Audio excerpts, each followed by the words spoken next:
global warming by Nura. You're listening to and watching Democracy Now!, democracynow.org.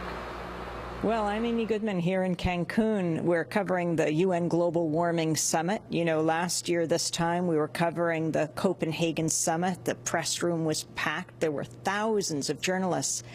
It's empty now. I mean, it's nice to have printers and computers galore, but with no one in the room but folks who are cleaning up and keeping it tidy and IT people galore. Well, I don't think this was just meant for me. But I think there's a bigger story here about the lack of interest in the Cancun meeting as the world is getting warmer. Someone has just walked in. Why don't we go over and interview them?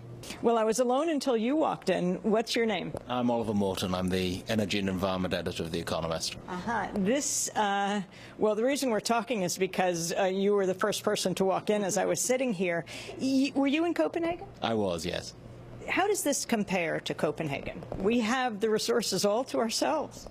Well, obviously the Copenhagen press room was about 8 times larger and kind of packed, but there again, the Copenhagen press room was within 5 minutes walk of where the negotiations were going on, of where the delegations were, of where the NGOs were, and it was a much higher pressure event. But if your point being that, no, there's a lot less going on here, that's undeniably true. And what kind of access are you getting to the diplomats?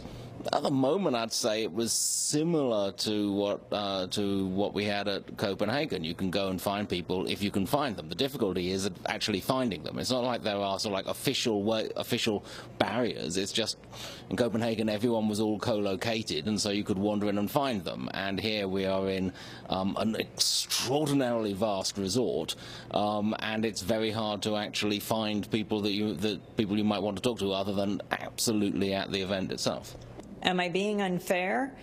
Across the hallway is the writing press room. Oh, it has seats for hundreds and hundreds of journalists. And there are now, what, maybe 3? All this as the Earth gets hotter and hotter. On a side note, we reviewed the transcripts of last week's evening news broadcasts on ABC, CBS, and NBC. The Cancun talks were not mentioned a single time by any of the networks.